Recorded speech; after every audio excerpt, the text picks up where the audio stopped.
Pemirsa, terkait ijazah karyawan yang ditahan oleh perusahaan, Gubernur Jawa Timur Kofifa Indar Parawansa menyatakan bahwa ijazah khususnya tingkat SMA dan SMK bisa diterbitkan ulang. Ijazah bisa diterbitkan jika tercatat dan tersimpan di sistem data pokok pendidikan atau Dapodik.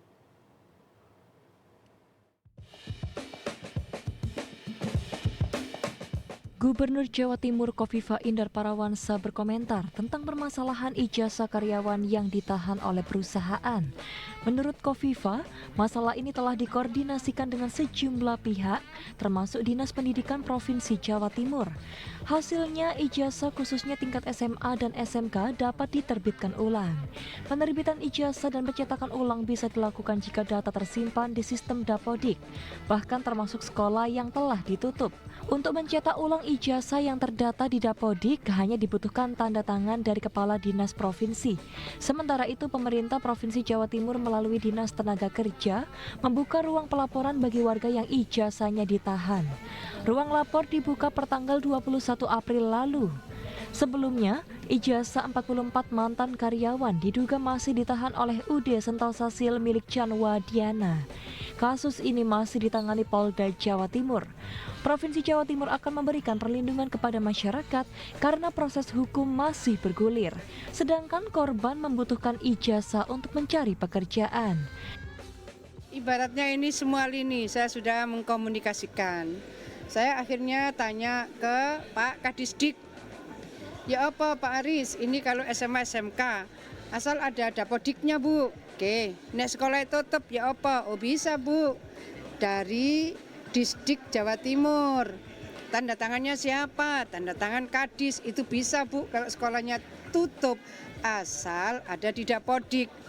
Udah lengkap ini, sampai akhirnya saya mengkomunikasikan data ini ya apa? Data yang di posko kota itu kan nggak detail. Maka kemudian tanggal 21 kemarin, tanggal 21 baru Disnaker Jawa Timur membuka ruang untuk pelaporan, bukan pengaduan sifatnya. Sementara itu, Wakil Komisi E DPRD Jatim mengapresiasi itikat baik Gubernur Jawa Timur yang merespon cepat. Komisi E juga meminta aparat kepolisian untuk bertindak tegas agar kejadian serupa tidak terulang. Cuman memang kita menyampaikan prosedurnya itu tidak dengan mencetak ulang, itulah intinya. Tapi itikat baik gubernur itu ya harus diakui sebagai upaya yang cukup baik begitu. Hanya tidak bisa cetak ulang memang. Yang bisa diterbitkan adalah surat pengganti ijazah, ya karena dokumen semacam ijazah tidak bisa ada lebih dari satu kan, itu. Cuma yang lebih penting dari itu bukan soal polemik ininya Mas, tapi begini. Hanya sampai di situkah bergening kita dengan perusahaan yang melakukan pelanggaran? Menahan dokumen personal yang penting selevel ijazah itu kan pelanggaran berat.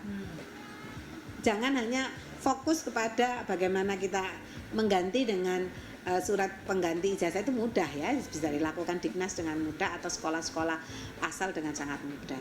Justru yang harus dikaji banyak oleh Pemprov ini adalah kok masih ada ya perusahaan yang melakukan gaya kayak gitu. Sekalipun ownernya bilang itu HRD-nya dan HR-nya resign, itu tidak masuk akal, tetap harus diurus itu. Jangan jadi presiden buruk. Bagi sekolah yang masih menahan ijazah dengan alasan tertentu, dipastikan tidak berasal dari sekolah negeri. Sebagian ijazah yang diambil karena memiliki tunggakan biaya sekolah. Ayul Adim, CTV.